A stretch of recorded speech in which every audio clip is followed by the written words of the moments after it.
স্বাগত নিউজ 24 সকালের সংবাদের সাথে আছি আমি তানজিনা অন্ত। এছাড়াও থাকছে শরতের খবর।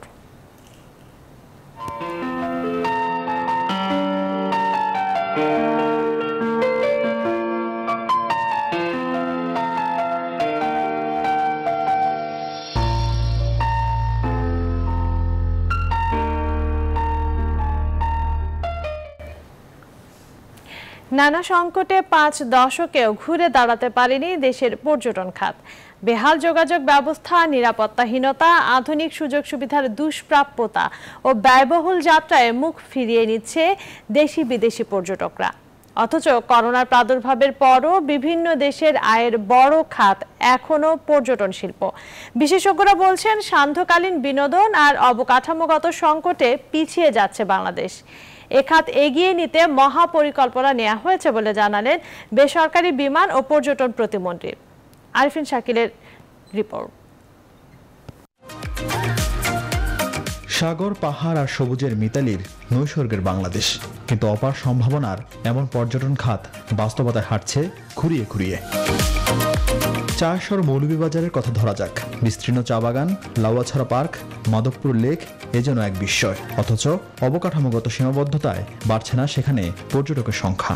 কর্তৃপক্ষ অথরিটি আমাদের জন্য এমন কোনো সুবিধা দিয়েছে তেমন মনে হয় না। যেগুলো আছে মোটামুটি কোনো ব্যবস্থা নাই।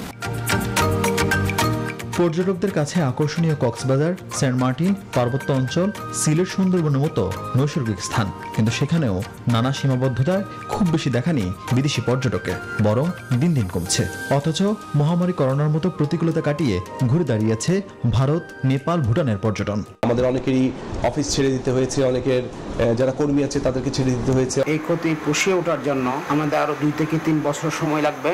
এমন বাস্তবতায় আবার এলো বিশ্ব পর্যটন দিবস। বিশেষজ্ঞরা বলছেন এই খাতকে আকর্ষণীয় করতে নিতে হবে দ্রুত সময়ে বাস্তবায়নযোগ্য পদক্ষেপ। যোগাযোগ ব্যবস্থা, থাকার ব্যবস্থা, অবকাঠামো এবং টুরিস্টদের জন্য যে সমস্ত ফ্যাসিলিটিস এনশিওর করা প্রয়োজন সেগুলো আমরা করতে পারবো না। সান্ধ্য বিনোদনের কোনো ব্যবস্থা নেই। তারা ধরেন কক্সবাজারে গেল বা রাঙামাটি খাগড়াছড়ি অন্তর্গত গেল, সূর্যাস্তের পরে তারা হয়তো ঘরে ফিরে আসে। বিদেশি পর্যটকদের টানতে কক্সবাজারে ফরেন জোনে কাজ চলছে জানিয়ে বেসরকারি বিমান ও পর্যটন প্রতিমন্ত্রী বলছেন দ্রুতই সংকট কেটে যাবে এই খাতের। সিলেট থেকে যে কোনো একজন পর্যটক আশেপাশে সুনামগঞ্জ বলেন, সিলেট বলেন, মৌলভীবাজার, তারা যাতে সকালে বের হয়ে এই স্পটগুলো দেখে আবার নিরাপদে ফিরতে পারে, সেই ধরনের একটা ব্যবস্থা যাতে থাকে। আমরা সিলেটেও বাস দেব, কক্সবাজারে দেব, এই কাজগুলো আমরা নিয়ে এগিয়ে চলছি। The world travel and tourism council বলছে বিশ্বজুড়ে করোনা ভাইরাস মহামারীর কারণে গেল 2 বছরের পর্যটন খাতে অন্তত 5 কোটি কর্মী চাকরি হারিয়েছেন। বাংলাদেশেও সেই সংখ্যা কয়েক হাজার। আরিফিন শাকিল, নিউজ 24, ঢাকা। প্রধানমন্ত্রীর জন্মদিনকে কেন্দ্র করে মহাপরিকল্পনা সাজাচ্ছে স্বাস্থ্যসেবা বিভাগ। 28 সেপ্টেম্বর থেকে শুরু হবে দেশব্যাপী ভ্যাকসিনের বিশেষ ক্যাম্পেইন। এদিন টিকা পাবেন অন্তত 80 লাখ মানুষ। রোববার এক প্রেস ব্রিফিংয়ে কথা জানান স্বাস্থ্যমন্ত্রী। একই দিন থেকে হযরত শাহজালাল আন্তর্জাতিক বিমানবন্দরে চালু হবে বিদেশগামীদের করোনা পরীক্ষা। কোভ্যাক্স থেকে আজ আসছে ফাইজারের আরও 25 লাখ টিকা। রিশাদ হাসান জানাচ্ছেন বিস্তারিত। দেশের বিপুল সংখ্যক জনগোষ্ঠীকে টিকার আওতায় আনতে মহাপরিকল্পনা হাতে নিয়েছে স্বাস্থ্যসেবা বিভাগ। 28 সেপ্টেম্বর প্রধানমন্ত্রী শেখ হাসিনার জন্মদিন উপলক্ষে হাতে নেওয়া হয়েছে এই কার্যক্রম। এই দিন সকাল 9টা থেকে শুরু হবে টিকা প্রয়োগের বিশেষ ক্যাম্পেইন। লক্ষ্যমাত্রা 80 লাখ মানুষকে টিকা প্রয়োগ। সারা দেশের সকল ইউনিয়ন, পৌরসভা ও সিটি কর্পোরেশনের ওয়ার্ডে দেওয়া হবে করোনা টিকা। স্বাস্থ্যমন্ত্রী জানান অগ্রাধিকার পাবেন বৃদ্ধ, নারী ও দুর্গম এলাকার মানুষ। 40 ঊর্ধ্বে জনগোষ্ঠীকে অগ্রাধিকার দেওয়া হবে এবং ক্যাম্পেইন শুরুতে প্রথম 2 ঘন্টায় আমরা 50 ঊর্ধ্ব বয়স্ক জনগোষ্ঠীর নারী এবং শারীরিক প্রতিবন্ধীদেরকে আমরা ভ্যাকসিন দেব। স্বাস্থ্য অধিদপ্তরের অতিরিক্ত মহাপরিচালক জানান যারা টিকা নিবন্ধন করে অপেক্ষমান আছেন তাদেরই দেওয়া হবে এই টিকা। ইতিমধ্যে যারা রেজিস্ট্রেশন করে অপেক্ষা করছেন তাদেরকে SMS এর মাধ্যমে আমন্ত্রণ জানিয়ে একযোগে সারা দেশব্যাপী প্রায় 6000 কেন্দ্র থেকে 80 লক্ষ মানুষকে টিকা দেওয়ার একটা টার্গেট নির্ধারণ করে আমরা আমাদের কর্মসূচি সাজিয়েছি। একই দিন হযরত শাহজালাল আন্তর্জাতিক বিমানবন্দরে আনুষ্ঠানিক উদ্বোধন হবে বিদেশগামী করোনা পরীক্ষার RT-PCR ল্যাব। রাষ্ট্র অধিদপ্তর যখনই আমাদেরকে বিমানবন্দর রেডি বলে ঘোষণা দিবে এবং টোটাল কতজন যাত্রী তারা হ্যান্ডেল করতে পারবে এটা যখন জানাবে তখন আমরা এয়ারলাইন্সকে জানিয়ে দিব এবং আশা করছি 1.5 দিনের ভিতরে এই যাত্রা শুরু হয়ে যাবে। এছাড়া 27 সেপ্টেম্বর রাতে দেশে 25 লাখ ডোজ ফাইজারের টিকা আসার সুখবর দিচ্ছে স্বাস্থ্যসেবা বিভাগ। রিশাদ হাসান, নিউজ 24, ঢাকা। দীর্ঘ 1.5 বছর পর খুলেছে ঢাকা বিশ্ববিদ্যালয় গ্রন্থাগার। রোববার সকাল 10টা থেকে গ্রন্থাগার খুলে দেওয়ার পর ফটকে অন্তত 1 ডোজ করোনা টিকার প্রমাণপত্র ও বিশ্ববিদ্যালয়ের পরিচয়পত্র দেখিয়ে গ্রন্থাগারে প্রবেশ করেন শিক্ষার্থীরা। তবে গ্রন্থাগারের বাইরে থেকে কোনো বইপত্র নেওয়া যাচ্ছে না। 18 সেপ্টেম্বর ঢাকা বিশ্ববিদ্যালয়ের সিন্ডিকেট সভায় সিদ্ধান্ত অনুসারে অন্তত 1 ডোজ টিকা নেওয়ার প্রমাণপত্র ও বিশ্ববিদ্যালয়ের বৈধ পরিচয়পত্র থাকা সাপেক্ষে আজ থেকে স্নাতক 4র্থ বর্ষ ও স্নাতকোত্তরের শিক্ষার্থীদের খোলা হয়। একই শর্তে এই 2 বর্ষের শিক্ষার্থীরা আগামী 5 অক্টোবর সকাল 8টা থেকে হলে উঠতে পারবেন।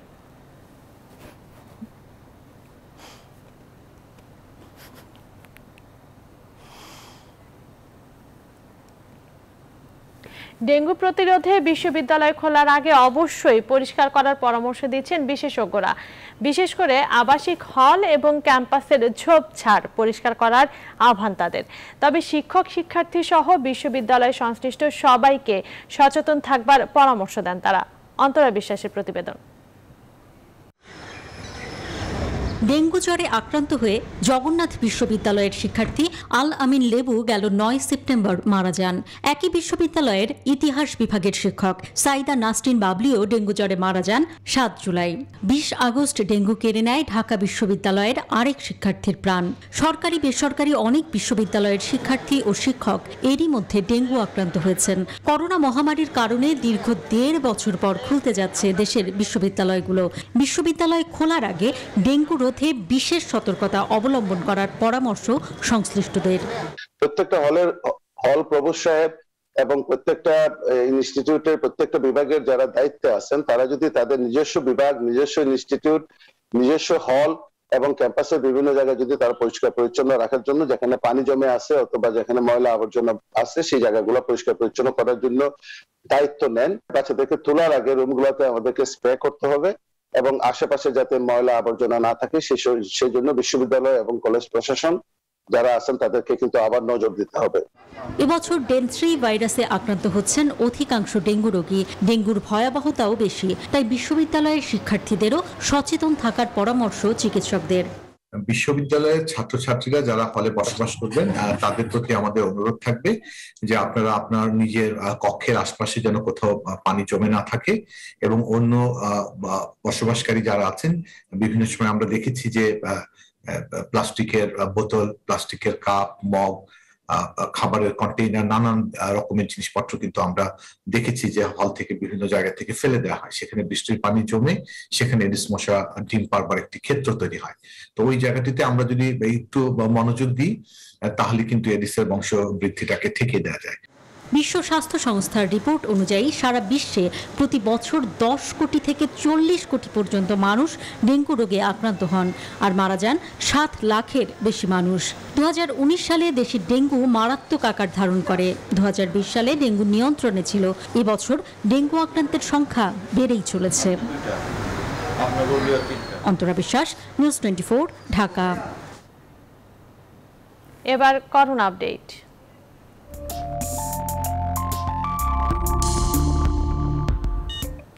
মহামারী করোনার 4 মাস পর সর্বনিম্ন মৃত্যু দেখল দেশ। একদিনে আরো 21 জনের মৃত্যু হয়েছে। এর আগে গেল 26 মে 17 জনের প্রাণহানির কথা জানায় স্বাস্থ্য অধিদপ্তর। কমেছে করোনায় দৈনিক শনাক্তের হার, তবে বেড়েছে শনাক্ত। একদিনে নতুন করে করোনা আক্রান্ত শনাক্ত হয়েছে 980 জন। একদিনে করোনায় রোগী শনাক্তের হার নেমে এসেছে 4.41%। এখন পর্যন্ত দেশে মোট করোনা শনাক্ত হলেন 15,51,351 জন। এদের মধ্যে মারা গেছেন মোট 27,414 জন।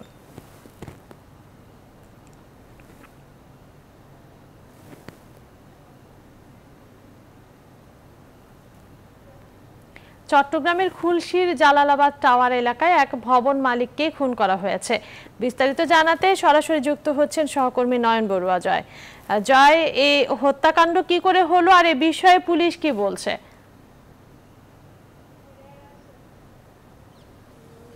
ধন্যবাদ তানজিনা। আপনি ঠিক আমার পেছনের দিকে যে ভবনটি দেখতে পাচ্ছেন সেই ভবনটির পাশেই একেবারে পাশেই কিন্তু আসলে যে ভবনের মালিকের লাশ, যে মালিকের নাম হলো নেজাম, তার লাশ কিন্তু এই জায়গায় পড়েছিল। একটু আগেই পুলিশ এসেছেন, এমনকি স্থানীয় যারা জনগণ তারাও কিন্তু এসে তার লাশ উদ্ধার করে চট্টগ্রাম মেডিকেলের মর্গে কিন্তু নিয়ে গেছেন। এখানে পুলিশের উচ্চপদস্থ কর্মকর্তা আছেন, এমনকি স্থানীয় লোকজন আছেন। তারা যেমনটা আমাদেরকে জানিয়েছেন, দারোয়ানের হাতে কিন্তু আসলে খুন হয়েছে বলে তারা সন্দেহ করছে, পুলিশও সন্দেহ করছেন, যেহেতু দারোয়ান গতকাল রাতে কিন্তু নাকি ফোন করেছে তার পরিবারকে, 20,000 টাকা চেয়েছিল। 20,000 টাকা না দেওয়ার কারণে কিন্তু আসলে ভবন মালিককে খুন করেছে বলে পরিবার কিন্তু তারা অভিযোগ করেছেন। আমরা একটু কথা বলতে চাচ্ছি, এখানে পরিবার আছে, যে নিহত হয়েছে তার স্ত্রী আছেন। আমি একটু জানতে চাচ্ছি কেন খুন হয়েছে বলে মনে করছেন? আমরা জানি না কেন খুন করছে। দারোয়ানের টাকা তো সবসময় দিয়ে ফেলে। দারোয়ান এমনি না, দারোয়ান গাড়ি ভাড়ার বলছে যে ও এদিক থেকে 5,000 টাকা আনছিল হারুন সাহেব থেকে রাত 8:10। এখন আসরের সময় নামাজ পড়ছিল, তখন মনে হয় হাসান কিছু খাবাই দিছে, খারাপ লাগতেছে বলে রিক্সায় করে এখানে নিয়ে আসছে। এখানে নিয়ে আসে এই রুমের ভিতর ঢুকাইছে, ঢুকাই স্যালাইন খাবাইছে বলছে। এই বিল্ডিং করতেছে সেলিম সাহেব। একটু পরে কথা বলছি আমরা। আমার পাশে আছেন খুলশী থানার ওসি আছেন। আমি একটু জানতে চাচ্ছি, সকাল থেকেই আপনাদের টিম এখানে কাজ করছেন, আসলে লাশ তো আপনি উদ্ধার করেছেন, যে যার বিরুদ্ধে তাদের অভিযোগ তাকে কি গ্রেপ্তার করতে পেরেছেন কিনা? আমরা অভিযান অব্যাহত আছে, আর আমরা যেহেতু লাশ রিকভারি করেছি, আমরা এই ব্যাপারে তো তদন্ত করে ব্যবস্থা নেব। কেন হত্যা হয়েছে বলে এরকম কোনো প্রাথমিক তদন্তে উঠে এসেছে? আমরা খতিয়ে দেখছি কি হচ্ছে এটা। এখনো কাউকে গ্রেপ্তার করতে পারেননি? আমরা আসছি, তদন্ত করছি, সে অনুসারে ব্যবস্থা নেব। ধন্যবাদ আপনাকে। তানজিনা, আপনি অবশ্যই বুঝতে পেরেছেন, আমরা পুলিশের উচ্চপদস্থ কর্মকর্তা খুলশী থানার ওসির সাথেও আমরা কথা বলেছি। তিনি যেমনটা আমাদেরকে জানিয়েছেন, এখনো পর্যন্ত কাউকে কিন্তু গ্রেপ্তার করতে না পারলেও কারা এই ঘটনার সাথে জড়িত তারা তদন্ত শুরু করেছেন। তদন্ত সাপেক্ষে কিন্তু তাদেরকে গ্রেপ্তার করার জন্য চেষ্টা চালিয়ে যাচ্ছে বলে আমাদেরকে জানিয়েছেন। তো এ ছিল আমার এখানকার সর্বশেষ। ফিরে যাচ্ছি স্টুডিওতে তানজিনের কাছে।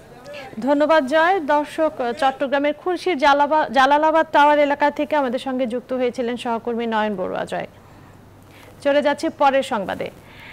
ডেস্টিনি কিংবা যুবকের যা সম্পদ রয়েছে তা দিয়ে গ্রাহকের 60% পর্যন্ত পাওনা মেটানো সম্ভব বলে মনে করেন বাণিজ্যমন্ত্রী। তবে ডেস্টিনি, যুবক, ই-ভ্যালি কিংবা ই-অরেঞ্জের মতো কেউ যাতে গ্রাহক ঠকানোর নতুন ফাঁদ তৈরি করতে না পারে সেজন্য সরকার কঠোর অবস্থানে রয়েছে বলেও জানান তিনি। রাজধানীতে এক অনুষ্ঠানে বাণিজ্যমন্ত্রী ইঙ্গিত দেন প্রয়োজনে আইন সংস্কারের। সুলতান আহমেদ জানাচ্ছেন বিস্তারিত। নামধারী কয়েকটি ই-কমার্স প্রতিষ্ঠানে বিনিয়োগ করে লাখ লাখ গ্রাহক এখন দিশেহারা। কদিন পর রাজপথে নেমে আন্দোলন করতেও দেখা যাচ্ছে ক্ষতিগ্রস্ত বিনিয়োগকারীদের। ই-ভ্যালি, ই-অরেঞ্জের মালিকরাও রয়েছে কারাগারে। অন্যদিকে ডেস্টিনি কিংবা যুবকের সম্পদ সরকারের জিম্মায় রয়েছে বহু বছর ধরেই। নামধারী এসব প্রতিষ্ঠানগুলোর প্রতারণার ধরন নতুন হওয়ায় প্রচলিত আইনে এর বিচার সম্ভব কিনা তা নিয়ে চলছে জল্পনা কল্পনা। শনিবার সিপিডি আয়োজিত এক ভার্চুয়াল সংলাপে আইনজীবী ও বিশেষজ্ঞরা বলেন, আন্তরিকতা থাকলে প্রচলিত আইনেই বিচার করে গ্রাহকের টাকা ফিরিয়ে দেওয়া সম্ভব। আমি মনে করি সরকারের আগ বাড়িয়ে ইন্ডাস্ট্রির ডিমান্ডের এগেইনস্টে কিংবা ইন্ডাস্ট্রির চাওয়ার এগেইনস্টে নতুন আইন করা উচিত না, নতুন রেগুলেটরি কমিশনও করা উচিত না। তবে রোববার রাজধানীর প্রতিযোগিতা কমিশনে ইআরএফ আয়োজিত এক অনুষ্ঠানে বাণিজ্যমন্ত্রী বলেন, ফাঁকফোকর বন্ধে প্রয়োজনে আইন সংস্কার হবে। এই 4-5টা বা 10টা বা 20টা কোম্পানির জন্য 30,000 এই সবাইকে আমরা কিন্তু বিপদে ফেলতে চাই না। তবে এই ধরনের যেন না হয়, এই জন্য আমাদের অর্থ মন্ত্রণালয়ের সাহায্য দরকার, বাংলাদেশ ব্যাংকের সাহায্য দরকার, আইনি প্রক্রিয়ায় আনতে হবে, ডিজিটাল ল যেটা সেটাকে শক্তিশালী করতে হবে, নতুন আইন করে হলে পদের করতে হবে। এ সময় বাণিজ্যমন্ত্রী আরও বলেন, হাইকোর্ট ও আইন মন্ত্রণালয় চাইলে ডেস্টিনি যুবকের সম্পদ বিক্রি করে গ্রাহকের 50 থেকে 60% দায় শোধ করা সম্ভব। তাদের যে সম্পদ রয়েছে সেই সম্পদের দাম অ্যাপ্রিসিয়েট হয়েছে, অনেক বেশি বেড়েছে। প্রপারলি বিক্রি করে দেওয়া যায় তাহলে অন্তত আমার ধারণা যে 50 থেকে 60% মানুষকে কিন্তু যারা ক্ষতিগ্রস্ত তাদেরকে দেওয়া যাবে, কিন্তু সেটা আমরা চাইলেই পারবো না, আদালত সেটা মানতে হবে। তবে ঠিক কবে নাগাদ এসবের বাস্তবায়ন সম্ভব সেই ব্যাপারে সুস্পষ্ট কিছু বলেননি বাণিজ্যমন্ত্রী। অনুষ্ঠানে বাণিজ্যমন্ত্রী অনলাইনে অর্ডার করে তার নিজের তিক্ত অভিজ্ঞতা তুলে ধরেন। আমি মন্ত্রী, আমারই যদি গরু না থাকে তাই। সুলতান আহমেদ, নিউজ 24, ঢাকা। 10 দফা দাবি আদায়ের লক্ষ্যে ঘোষিত 27 ও 28 সেপ্টেম্বর পণ্য পরিবহনে কর্মবিরতি কর্মসূচি প্রত্যাহার করেছে Bangladesh truck, cover van, tank lorry, prime mover মালিক শ্রমিক সমন্বয় পরিষদ। রোববার রাতে স্বরাষ্ট্রমন্ত্রী আসাদুজ্জামান খান কামালের ধানমন্ডির বাসায় বৈঠক শেষে সাংবাদিকদের কথা জানান পরিষদের সদস্য সচিব তাজুল ইসলাম। স্বরাষ্ট্রমন্ত্রী বলেন, যেসব সমস্যা তাৎক্ষণিক সমাধান করা যায় সেগুলো সমাধানের ব্যবস্থা নেওয়া হয়েছে, যেগুলো সময় লাগবে সেগুলো ধীরে ধীরে বাস্তবায়ন করা হবে। 302 ধারা বাতিলের দাবি প্রসঙ্গে মন্ত্রী বলেন, কেউ ইচ্ছে করে কারো উপরে গাড়ি চালিয়ে দিলে অবশ্যই 302 ধারায় যাবে। দাবি দেওয়া মানিয়ে নেওয়ার স্বার্থে আমরা আমাদের কর্মসূচি প্রত্যাহার করছি এবং এখন থেকে সারা দেশের শ্রমিককে গাড়ি চালানোর জন্য আমরা অলরেডি নির্দেশ দিয়ে দিচ্ছি। মিটিয়ে ফেলা সম্ভব সেগুলি আমরা, যেটা নাকি আমাদের রুস্তম সাহেব বললেন, সেটা আমরা ব্যবস্থা নিয়েছি এবং যেইগুলি একটু সময় লাগবে সেগুলোরও আমরা ধীরে ধীরে বাস্তবায়ন করব। সেগুলো আমরা তাদেরকে যথাযথভাবে আমরা বলে দিয়েছি। সেগুলোর প্রক্রিয়া সব একসাথেই চলবে, যাতে করে তাদের এই 10 দফা দাবি গুলি বাস্তবায়ন হয়। যত বড় নেতাই হোক না কেন, আন্দোলনের মাঠে নিষ্ক্রিয় থাকলে তাদের বহিষ্কার করতে হবে। দলের শীর্ষ নেতাদের কাছে মত বিনিময় সভায় এই প্রতিশ্রুতি চেয়েছেন নির্বাহী কমিটির সদস্যরা। তারা মনে করেন, এই আলোচনার পর আন্দোলনের স্পৃহা বেড়েছে বিএনপিতে। দলটির নীতি নির্ধারকরা বলছেন, দলে গণতন্ত্রের ব্যবহারিক চর্চা দৃশ্যমান হলো এই সভা দিয়েই। আগামী 1 মাসে এমন একাধিক মত বিনিময় সভা হবে বলেও জানান তারা। বিস্তারিত জানাচ্ছেন তৌহিদ শান্ত।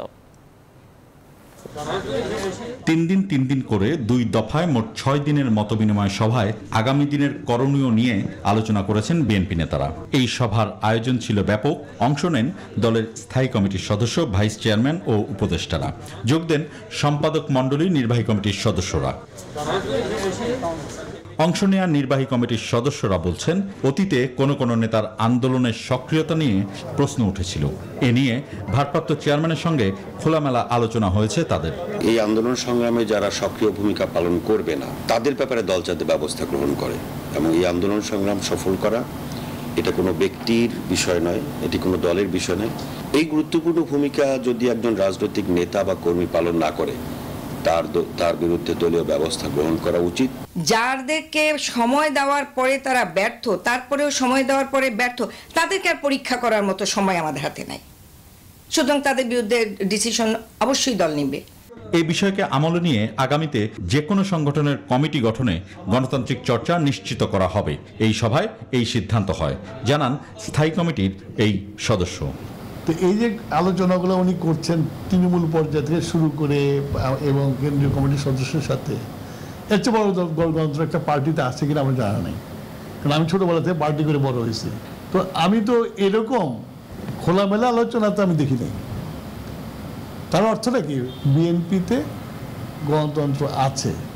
আগামী 8 অক্টোবর পেশাজীবীদের নেতা এবং পেশাজীবী সংগঠনের কর্মীদের সঙ্গে আনুষ্ঠানিক মতবিনিময় সভার আগেই 27 সেপ্টেম্বর আইনজীবী এবং 29 সেপ্টেম্বর শিক্ষক, প্রকৌশলী, চিকিৎসক সহ অন্য পেশাজীবীদের সঙ্গে ঘরোয়াভাবে বৈঠক সেরে নেওয়ার প্রস্তুতি চলছে বলেও জানান নেতারা। তৌহিদ শান্ত, নিউজ 24, ঢাকা। রোহিঙ্গা ইস্যু জিইয়ে রেখে সরকার বহির্বিশ্বের সহমর্মিতা কুড়াতে চায় বলে অভিযোগ করেছেন বিএনপি মহাসচিব মির্জা ফখরুল ইসলাম আলমগীর। তিনি মনে করেন, প্রধানমন্ত্রীর এই সফরে কোনো অর্জন নেই বাংলাদেশের। রোববার জাতীয়তাবাদী কৃষক দলের নতুন কমিটির সদস্যদের নিয়ে শেরে বাংলা নগরে প্রয়াত রাষ্ট্রপতি জিয়াউর রহমানের সমাধিতে শ্রদ্ধা জানান বিএনপি মহাসচিব। এই নিয়ে এখন পর্যন্ত প্রধানমন্ত্রী বলুন বা সরকার বলুন, তারা কোনো ইতিবাচক ভূমিকা পালন করেনি। এখন পর্যন্ত শুধু রোহিঙ্গা ইস্যু নিয়ে তারা সমস্ত দেশগুলো সফর করেনি, বিশেষ করে যারা স্টেক হোল্ডার্স আছে এই দেশগুলো, যেমন চীন, আপনার ভারত, তাদের কাছে তারা এখন পর্যন্ত দিতে পারেন। এই ইস্যুটা জিয়ে রেখে তারা একটা আন্তর্জাতিক যে সুবিধা, সেই সুবিধাগুলো গ্রহণ করার চেষ্টা করতে চায় পশ্চিমা বিশ্বে। আওয়ামী লীগ সাধারণ সম্পাদক ওবায়দুল কাদের বলেছেন, বিএনপি আবারও জ্বালাও পোড়াও করার পায়তারা করলে তার দাঁত ভাঙা জবাব দেয়া হবে। দলের কেন্দ্রীয় কার্যালয়ে প্রধানমন্ত্রী শেখ হাসিনার জন্মদিন উপলক্ষে আয়োজিত এক আলোচনা সভায় সিনিয়র নেতারা বলেন, পেছনের দরজা দিয়ে বিএনপির ক্ষমতায় যাওয়ার স্বপ্ন পূরণ হবে না। শাহরিজয়ের রিপোর্ট। দলীয় সভাপতির জন্মদিন উপলক্ষে বঙ্গবন্ধু এভিনিউয়ে এই আলোচনা সভার আয়োজন করে আওয়ামী লীগের ত্রাণ ও সমাজ কল্যাণ উপকমিটি। সভায় দলটির কেন্দ্রীয় নেতারা বলেন, শেখ হাসিনার নেতৃত্বে বাংলাদেশ যখন দুর্বার গতিতে এগিয়ে যাচ্ছে, তখন উন্নয়নকে প্রশ্নবিদ্ধ করতে অপপ্রচার চালাচ্ছে বিএনপি। শেখ হাসিনার নেতৃত্বে এই উন্নয়ন অগ্রগতি এরা তারা সহ্য করতে পারে না। বাংলাদেশের উন্নয়ন অগ্রগতি তাদের কাছে দাহ করে। এই বাংলাদেশের অগ্রযাত্রাকে কেউ রোধ করবে, এটা আমরা আওয়ামী লীগের একজনে যা করবে, বেঁচে থাকতে এটা হতে দেওয়া যাবে না। সাধারণ সম্পাদক ওবায়দুল কাদের বলেন, জাতিসংঘের মতো বিশ্ব সভায় শেখ হাসিনার দূরদর্শী নেতৃত্ব বাংলাদেশকে এক ধাপ উঁচুতে নিয়ে গেছে, অন্যদিকে রাজনীতিতে আরো এক ধাপ পিছিয়ে গেছে বিএনপি। আজকে সিরিজ বৈঠক করছে, সিরিজ বৈঠক তো না, ষড়যন্ত্র বৈঠক। আবারও জ্বালাও পোড়াও করার ইচ্ছে বোধহয় আপনাদের আছে। এবার যদি কোনো প্রকার সহিংসতার আশ্রয় আপনারা দেন, দেশে যদি বিশৃঙ্খলা সৃষ্টি করেন, তাহলে জনগণকে সঙ্গে দিয়ে আমরা তার দাঁত ভাঙা জবাব দিতে প্রস্তুত। বিএনপি জামাতের অশুভ চক্রান্তের বিরুদ্ধে দেশবাসীকে সজাগ থাকার আহ্বান জানান আওয়ামী লীগ নেতারা। শাহ আলী জয়, নিউজ 24, ঢাকা। মুক্তিযুদ্ধ নিয়ে মাধ্যমিক ও উচ্চ মাধ্যমিক পর্যায়ের পাঠ্য বইয়ে থাকা ভুলের ব্যাখ্যা দিতে জাতীয় শিক্ষাক্রম ও পাঠ্যপুস্তক বোর্ডের চেয়ারম্যান সহ 2 জনকে তলব করেছে হাইকোর্ট। আগামী 10 নভেম্বর তাদেরকে সশরীরে হাজির হতে বলা হয়েছে। রোববার বিচারপতি এম ইনায়েতুর রহিম ও বিচারপতি মোহাম্মদ মুস্তাফিজুর রহমানের হাইকোর্ট বেঞ্চ এ আদেশ দেন। শুনানিতে মুক্তিযুদ্ধের পক্ষের শক্তি ক্ষমতায় থাকার সময় পাঠ্য বইয়ে মুক্তিযুদ্ধ নিয়ে এত ভুল নিয়ে প্রশ্ন তোলেন হাইকোর্ট। এই সময় আদালত বলেছেন, পাঠ্য বইয়ে এত ভুল থাকা দুর্ভাগ্যজনক।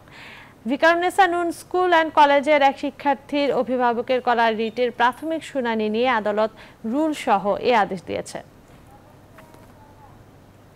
বৈধ নয় এই মর্মে রুল দিয়েছে এবং এইগুলো সংশোধনের জন্য কার্যকর ব্যবস্থা কেন নেওয়া হবে না সেটাও রুল দিয়েছেন।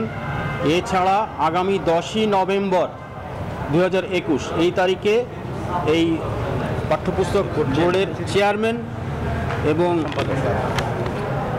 এবং মেম্বার ওনাদের 2 জনকে ব্যক্তিগতভাবে হাজির হওয়ার জন্য মহামান্য আদালত নির্দেশ দিয়েছেন। পৃথিবীর পাঠশালার অন্যতম এক ছাত্র ছিলেন সৈয়দ শামসুল হক।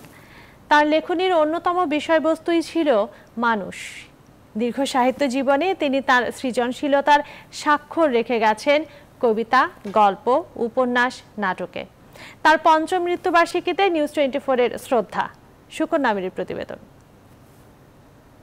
একদিকে যাইবার চাও, অথচ আরেক দিকে খুব জোরে দেয় কেউ টান। সে তোমার পাওনার এতটুকু পরোয়া করে না। ভবিষ্যতের লক্ষ্য তিনি ঠিক করেছিলেন কৈশোরে। অকপটে বাবাকেও জানিয়েছিলেন সে কথা। সেই জেদের প্রমাণ মেলে তার লেখনীতে। তিনি সভ্যসাচী লেখক সৈয়দ শামসুল হক। আমার বাবা চেয়েছিলেন ডাক্তার করতে, আমি বলছি না, আমি লেখক হব।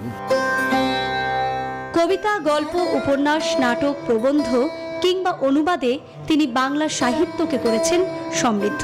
সৃজনশীলতার ক্ষেত্রে স্বৈরতন্ত্র জায়েজ কথাটি তাঁরই মুখে মানায়। একটা ক্ষেত্রে স্বৈর শাসন চলে, সেটা হচ্ছে সৃজনশীল। সব্যসাচীর লেখনীর মূল উপজীব্যই ছিল মানুষ, আর মৃত্যুর আগ পর্যন্ত তিনি চেয়েছিলেন শিল্পের স্বাদ। মৃত্যুসজ্জায় বসে তিনি গল্পপট নামে একটি, যেমন তিনি গল্প প্রবন্ধ নামে একসময় একটি প্রকরণ তৈরি করেছিলেন গল্পের, সেই গল্পপট তৈরি করেছেন এবং যখনই আমার সাথে বা আমাদের সঙ্গে দেখা হয়েছে তিনি কখনোই মৃত্যুর ভয়াবহতা বা এই যে নিশ্চিত মৃত্যুর দিকে এগিয়ে যাচ্ছেন সেই বিষয়ের চেয়ে সবসময় সৃষ্টির দিকে আকৃষ্ট ছিলেন, সম্মোহিত ছিলেন। সৈয়দ হকের প্রথম প্রকাশিত উপন্যাস দেয়ালের দেশ, গণনায়ক ঈর্ষা, নীল দংশন কিংবা হ্যামলেটের অনুবাদ, এই বইগুলো আজও পাওয়া যায় পাঠকের হাতে। শামসুল হক কবিতাকে অবলম্বন করে এদেশে এর আগে সমস্ত এর কাব্যভাষা নাটক আর কেউ লিখেন নাই। কাজে শামসুল হকের তুলনা কেবল তিনি। বিশ্ব সাহিত্যের সাথে ওনার একটা গভীর যোগাযোগ ছিল। সাহিত্যের এই বাজিকরের জন্ম 1935 সালের 27 ডিসেম্বর। 2016 সালের 27 সেপ্টেম্বর জীবনের পাঠ চুকিয়ে তিনি আলিঙ্গন করেন মৃত্যুকে। মৃত্যুর পর একজন বাঙালি হিসেবে বাঙালির মনে বেঁচে থাকতে চায়। সুকন্যা আমির, নিউজ 24, ঢাকা। ভারতের অন্ধ্রপ্রদেশ এবং ওড়িশা উপকূলে আছড়ে পড়েছে ঘূর্ণিঝড় গুলাব। এরই মাঝে নৌকা উল্টে অন্তত 2 জনের মৃত্যুর খবর পাওয়া গেছে। নিখোঁজ রয়েছে আরও বেশ কয়েকজন। রোববার রাতে ঘন্টায় 100 কিলোমিটার বেগে আছড়ে পড়ে এ ঝড়। 16,000 মানুষকে ওড়িশার উপকূল এলাকা থেকে সরিয়ে নেওয়া হয়েছে। স্থলভাগে ঝড় আছড়ে পড়ার পর থেকেই শুরু হয়েছে ঝড়ের দাপট। কলিঙ্গপত্তনমের জেলা প্রশাসনের পক্ষ থেকে জানানো হয়েছে মোট 61টি ত্রাণ শিবির তৈরি করা হয়েছে। ঘূর্ণিঝড় গুলাব মোকাবিলায় প্রধানমন্ত্রী নরেন্দ্র মোদী বৈঠক করেছেন অন্ধ্রের মুখ্যমন্ত্রী জগনমোহন রেড্ডির সঙ্গে। ঝুঁকিপূর্ণ 7 জেলায় হতাহত ঠেকাতে পদক্ষেপ নেওয়া হয়েছে।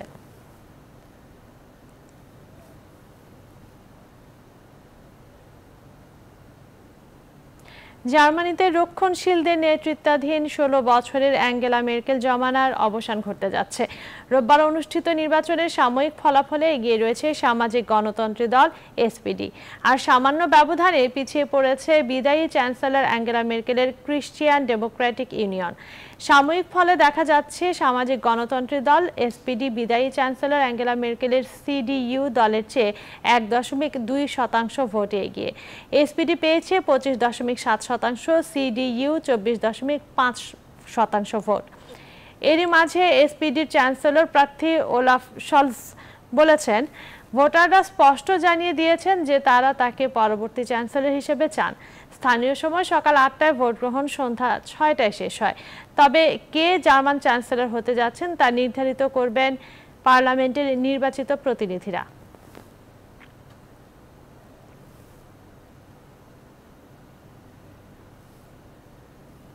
আবারও দেশের খবর। দেশের প্রথম পূর্ণদৈর্ঘ্য অ্যানিমেশন চলচ্চিত্র মুজিব আমার পিতা মুক্তি পাবে 1 অক্টোবর। এর আগে 28 সেপ্টেম্বর প্রধানমন্ত্রী শেখ হাসিনার 75তম জন্মদিন উপলক্ষে রাজধানীর বসুন্ধরা সিটির স্টার সিনেপ্লেক্সে হবে প্রিমিয়ার।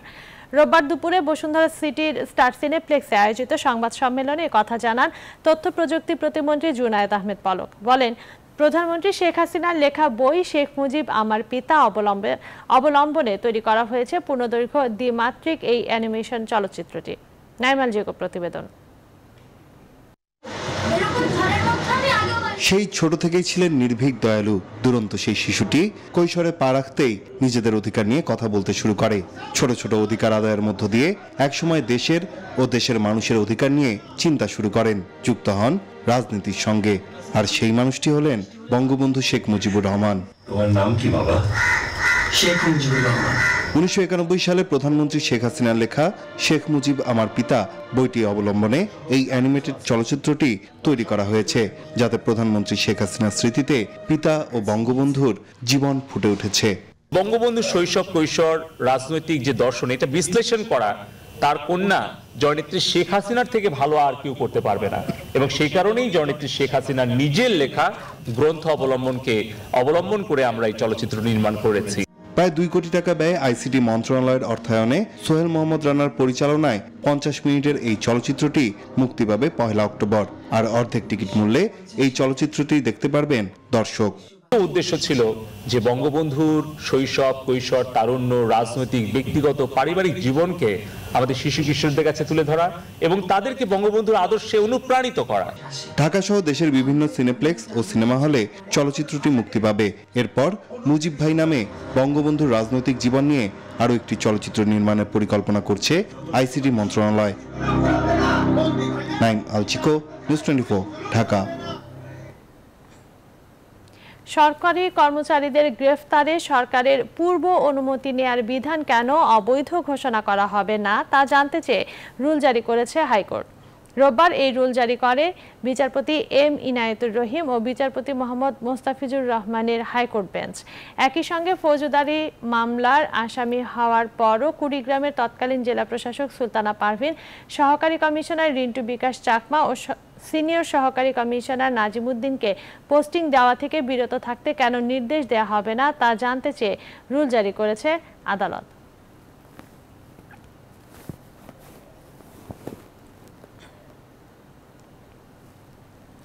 নগরে এসেছে শরৎকাল। সাদা মেঘের ভেলা আর শুভ্র কাশফুলের অনিন্দ সৌন্দর্যের কাব্যে গানে নগরবাসী খুঁজে নেয় এক চিলতে সুখ। প্রকৃতির পালা বদলের মাঝে ঋতুরানী শরৎকালকে যেন আলাদা করেই দেখেন সবাই। লিলুয়া বাতাস বা উষ্ণতা, তার মাঝেও যেন এক উৎসব মুখর আনন্দ। এই নগরে শরতের কাব্য জানাচ্ছেন রিশাদ হাসান।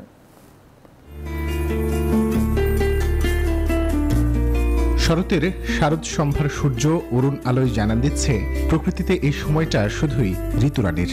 তাই তো নাগরিক মন চঞ্চল হয়ে উঠতে চায় প্রভাত বেলায়। শুভ্র কাশফুলে অনেক স্বপ্নপ্রবণ হয়ে উঠতে ইচ্ছে করার সময়টায় কিছুটা সুখ বার্তা নিয়ে আসে নীল আকাশের কার্নিশে ভেসে বেড়ানো পেঁজা মেঘ। জানান দেয় এই শরৎ কবি ও কবিতার। কালিদাসের মেঘদূতের মতো নারীর কাছে মোহনীয় হয়ে ওঠে শরৎ। কখনো কাশফুল ছুঁয়ে বা তার উপর শাড়ির ঢেউ তুলে রাবেন্দ্রিক ভঙ্গিমায় হেঁটে চলা, অথবা জয়নুলের ক্যানভাসে কল্পনার বেশাতে ছুঁয়ে যাওয়ার চেষ্টা চলে দিনভর। কাশফুল, নীল আকাশ, ঠান্ডা আবহাওয়া বা পরিবেশ সবকিছু মিলেই আসলে একটা স্নিগ্ধতা কাজ করে শরৎকালের ভিতর। চর্যাপদ থেকে আধুনিক সমাজ সবখানেই শরৎ ছিল কবির কবিতায়। নাগরিক জীবনেও তার ব্যতিক্রম নয়। তরুণ কবিরাও লেখেন শরৎ বন্দনা। নীল আকাশে সাদা মেঘের কত কবিতা লেখা, সাদা কালো জীবনে এভাবেই হয় শহুরে শহর দেখা। ভুলে যাওয়া গানের কলির মতো অনেকের সময়টা কাটে নদীর পাশে। গিটারের টিউন পাল্টে যায় যেন অনায়াসে, গায়ক আওড়াতে থাকেন চিরচেনা সেই সুর। রোজকার জীবনটা আসলে এতখানি মনোটোনাস, এটা যদি শরৎকালে এরকম কোনো জায়গায় না আসতাম, এরকম ফাঁকা কোনো জায়গায় না বসতাম, তাহলে হয়তো বা কোনোদিনই বুঝতাম না। প্রকৃতির এত উপকরণের মাঝে অনেকে খুঁজে নেন এক চিলতে সুখ, যা কখনো ফ্রেমবন্দি হয়, আবার কখনো ভাগাভাগি হয় প্রিয়জন বা পরিবারের সাথে। প্রতিবারের মতো এবারও চলে আসলাম কাশফুলের ছবি তোলার জন্য। শরতের মেঘমুক্ত নীল আকাশটাই বেশি প্রিয় আমার কাছে। গ্রীষ্মের অনেক উষ্ণতা শেষে বর্ষা বিদায়ের পর শীতের আগে যে শরৎকাল আসে তা নাগরিক জীবনে রোজকার ঘটনা নয়, কিন্তু নগরে যখনই শরৎ আসে তখনই নগরবাসী তার মাঝে খুঁজে নেয় এক চিলতে সুখ। রিশাদ হাসান, নিউজ 24, ঢাকা। দৃষ্টিনন্দন নির্মাণে বরিশাল কুয়াকাটা সড়কের লেবুখালীতে পায়রা সেতু এখন বিনোদনের অনুষঙ্গ। স্বাধীনতার পর থেকে এ পর্যন্ত কুয়াকাটার বেহাল রাস্তায় ওই সেতু পুরো দৃশ্যপটে পাল্টে দিয়েছে। দিনে রাতে শত শত মানুষ ঘুরতে আসছেন সেতুতে। ব্রিজ উদ্বোধনের আগে স্থানীয় মানুষের জন্য অনেকটা বিনোদন কেন্দ্রে পরিণত হয়েছে ওই এলাকা। রাহাত খানের তথ্য ছবিতে ডেস্ক রিপোর্ট। সারি সারি বাতির প্রতিচ্ছবি পায়রা নদীতে, উপরে নান্দনিক নকশার সেতু। বরিশাল কুয়াকাটা সড়কের লেবুখালীর এই এলাকা পুরোপুরি পাল্টে গেছে শুধু একটি ব্রিজের কল্যাণে। দিনের বেলায়ও সেতুর সৌন্দর্য চোখে পড়ার মতো। পায়রা নদী ও ব্রিজ এলাকায় ঘুরতে মানুষ আসেন বিভিন্ন জায়গা থেকে। রয়েছে পায়রা নদী থেকে আহরিত ইলিশ কেনার সুযোগও। এই ডিজাইনের ব্রিজ বাংলাদেশে তো না, পৃথিবীর অন্যান্য জায়গায়ও খুব কম দেখেছে। এটির সৌন্দর্য দিনে এক ধরনের, আবার যখন সূর্য অস্ত যায়, সন্ধ্যা ঘনিয়ে আসে, তখন এই ব্রিজের অন্যরকম একটা সৌন্দর্য। পায়রা নদীর যে ইলিশ এটা কিনতে আসতে পারে, তো সব মিলে এটা একটা দর্শনার্থী জায়গা হইতেই পারে। আলোকসজ্জা, দৃষ্টিনন্দন নির্মাণ শৈলী, এগুলো আমাদেরকে অনেক মুগ্ধ করে।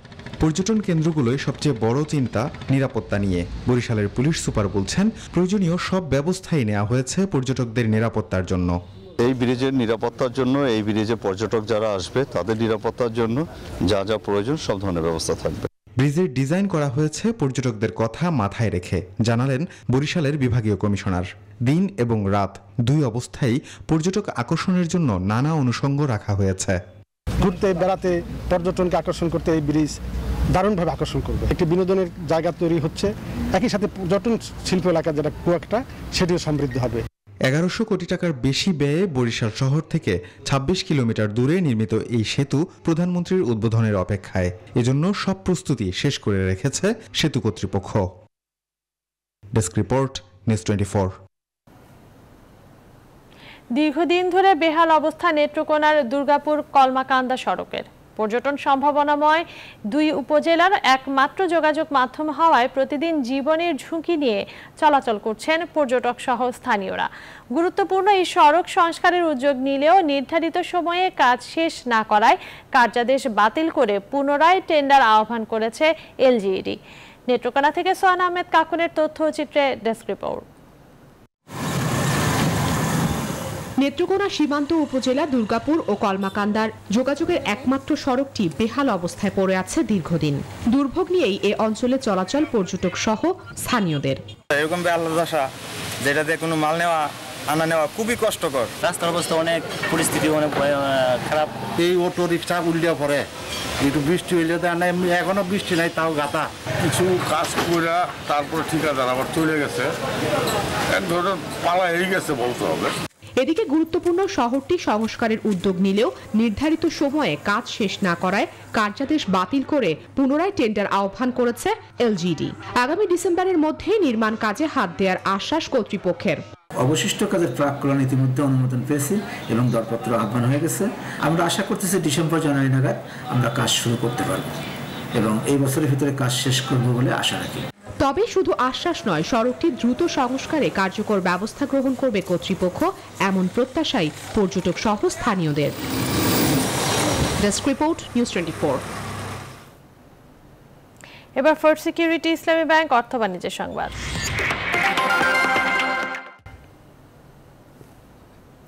চট্টগ্রামের বিভিন্ন উপজেলায় 100 হেক্টরেরও বেশি জমিতে এবার ড্রাগন ফলের আবাদ হয়েছে। রোগবালাই ও উৎপাদন খরচ কম এবং লাভ বেশি, তাই এ ফল চাষে বাড়ছে আগ্রহ। বাজারেও বিভিন্ন দামে পাওয়া যাচ্ছে স্থানীয় বাগানে উৎপাদিত এই ফল। কৃষি বিভাগ বলছে, চট্টগ্রামের মাটি বাড়ি 1 ড্রাগন চাষের উপযোগী হওয়ায় উদ্যোক্তাদের সব ধরনের সহায়তা দিচ্ছেন তারা। আহাদুল বাবুর ছবিতে শেখ জায়েদের রিপোর্ট।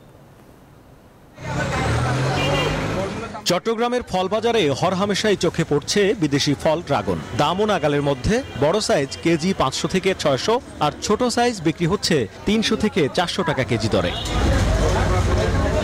কৃষি বিভাগ বলছে, গোটা চট্টগ্রামে 100 হেক্টরেরও বেশি জমিতে এবার ড্রাগনের আবাদ হয়েছে। এটি চট্টগ্রামের ফটিকছড়ির হালদা ভ্যালি ড্রাগন বাগান। 2006 সালে এই বাগানের মালিক নাদের খান থাইল্যান্ড থেকে ড্রাগনের চারা এনে প্রথম চাষ করেন। পরে সেটি সংগ্রহ করে কৃষি গবেষণা কেন্দ্র এবং বাড়ি 1 নামে সারা দেশে ছড়িয়ে দেয়। 15 একরের এই বাগান থেকে এবার 25 টন ড্রাগন উৎপাদনের প্রত্যাশা উদ্যোক্তার। হালদা ভ্যালির এই ড্রাগন বাগানে আছে 32,000 গাছ, যার জন্য স্থাপন করতে হয়েছে 8,000 পিলার। এই বাগানটির উদ্যোক্তা তিনি বলছেন, উচ্চ মূল্যের এই ফসল যেন সবার কাছে সহজলভ্য হয়, সেটি প্রত্যাশা তার। একটা নতুন ফল, সবাই এটাকে অ্যাকসেপ্ট করছে এবং অনেক উদ্যোক্তা এটা প্রোডাকশন করতেছে এবং এটা যদি সাধারণ মানুষের ক্রয় ক্ষমতার মধ্যে আসে কস্টিংয়ে, আমি আরো বেশি খুশি হব।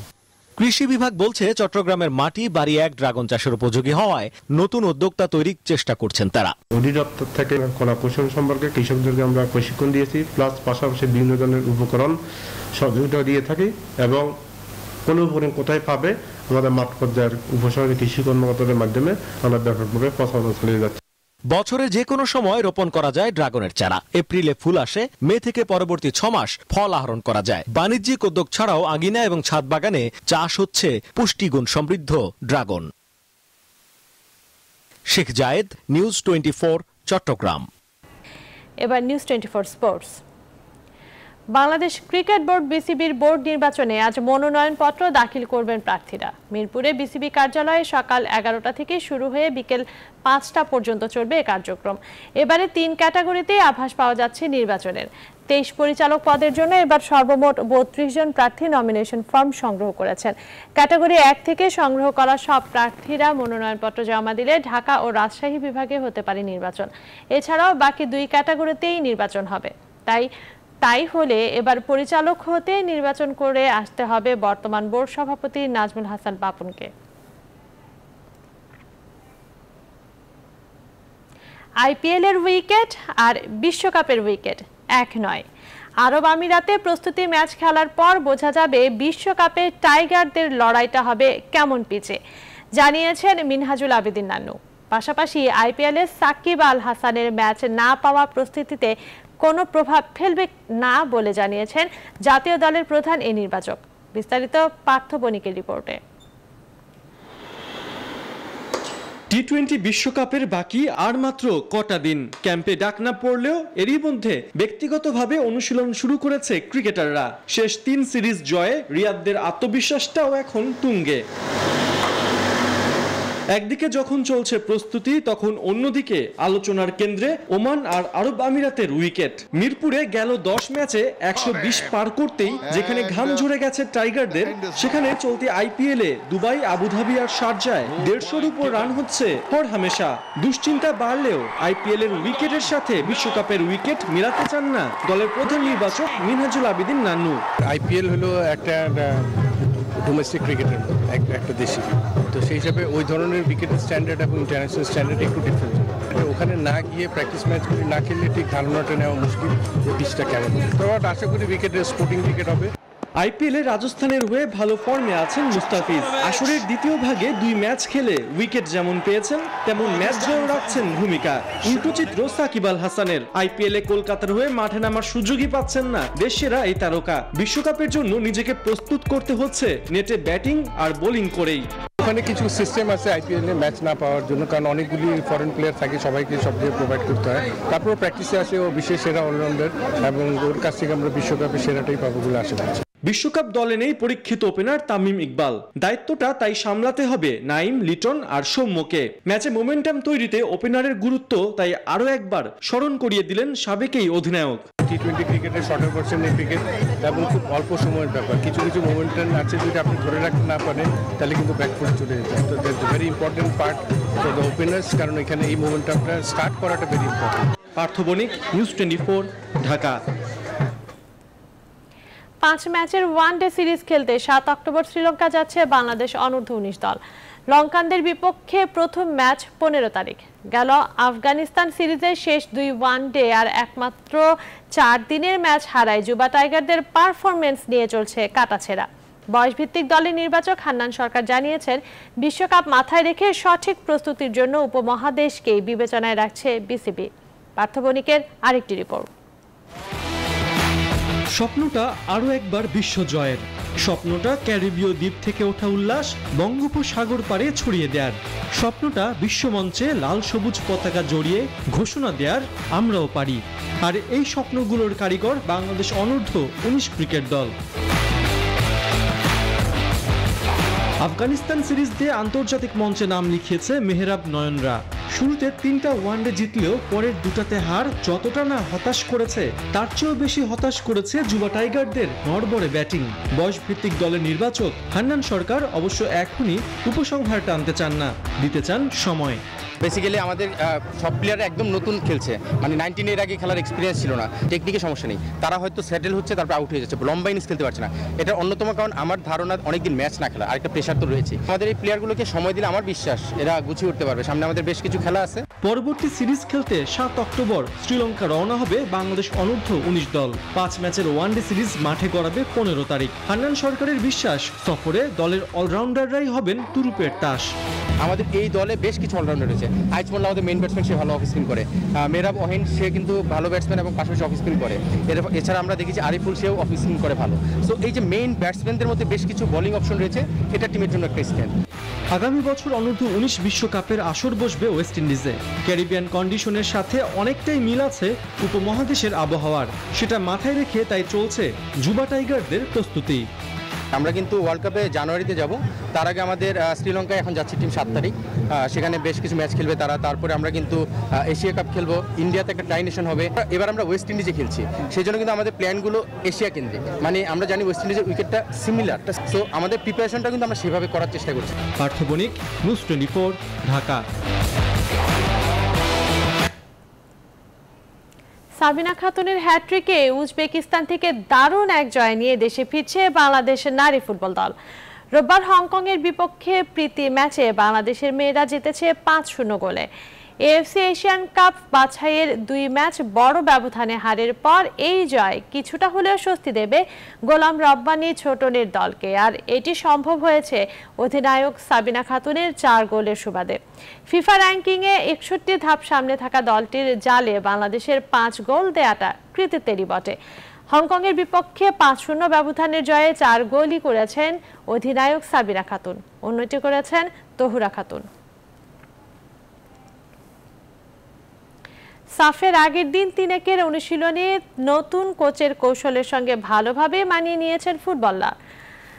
রোববার ছিল না মাঠের অনুশীলন। মালদ্বীপ উড়াল দেওয়ার আগে সোমবার শেষবারের মতো অনুশীলন করবে জাতীয় ফুটবল দল। মাহফুজুল ইসলামের রিপোর্ট। সদ্যই শেষ হয়েছে প্রিমিয়ার লিগ ফুটবল, শেষ না হতেই শুরু জাতীয় দলের ক্যাম্প। টানা খেলার ব্যস্ততায় কিছুটা ক্লান্তি ফুটবলারদের মাঝে। রোববার হয়তো তাই ছিল না কোনো মাঠের অনুশীলন। মালদ্বীপ উড়াল দেওয়ার আগে সবকিছু ঠিকঠাক থাকলে সোমবারই শেষবারের মতো অনুশীলন করবে জাতীয় ফুটবল দল। নতুন কোচ অস্কারের কাছে ফুটবলাররা যেমন চেনা জানা, ঠিক তেমনটা ফুটবলারদের কাছেও। গুরুত্বপূর্ণ টুর্নামেন্টের আগে অল্প সময় অনুশীলন হলেও কোচের কৌশলটা ভালোভাবেই রপ্ত করেছেন ফুটবলাররা। আসার পরে উনি তো সবকিছু এক্সপ্লেন করছে আগে আমাদেরকে খুব সুন্দর করে, মানে সে যে জিনিসটা আমাদের কাছে চাচ্ছে উনি আগে এটা ভালো করে আমাদের সঙ্গে কথা বলে এক্সপ্লেন করছে, তো অসুবিধা হচ্ছে না। প্র্যাকটিস ওভার সব কিছুই ভালো হচ্ছে। এখন প্রিপারেশন যেহেতু সময় কম, তো অল্প সময়ের মধ্যে মানে যতটুকু ইমপ্রুভ করা যায়। আমাদের কাজ করতেছে হচ্ছে আপনার বলের উপরে। তো আমি মনে করি যে আমাদের এই কাজ মানে এই বলের উপরে যে কাজগুলো করতেছে, তো আমরা যদি এগুলো যদি প্রপারলি করতে পারি আর মাঠে যদি আমরা যদি ঠিক মতো মানে যার নিজের কাজ করতে পারি, তো অবশ্যই আমি মনে করবো যে আমাদের রেজাল্টে ভালো কিছু হবে। প্রতিপক্ষদের সম্পর্কে জানা আছে অস্কারের দলের সব ফুটবলারের, ঠিক তেমনি অস্কারেরও জানা উপমহাদেশের ফুটবলারদের শক্তিমত্তার জায়গাগুলো। আমরা বিগত দিনে যেভাবে খেলছি, এইবার মানে ও চাইতেছে পজিশনিং, পাসিং ফুটবল আরও বিল্ড আপ করে খেলতে চাইতেছে। ডিফেন্স সবসময় বিল্ড আপ করলে জিনিসটা ভালো হয়, দেন টিম সেট হয়, টিম বন্ডিংটা ভালো হয়। সবকিছু ঠিক থাকলে 28 সেপ্টেম্বর সাফ চ্যাম্পিয়নশিপ খেলতে মালদ্বীপের উদ্দেশ্যে যাত্রা করবে জাতীয় ফুটবল দল। মাহফুজুল ইসলাম, নিউজ 24, ঢাকা। এই ছিল এখনকার মতো। এতক্ষণ সাথে থাকার জন্য ধন্যবাদ।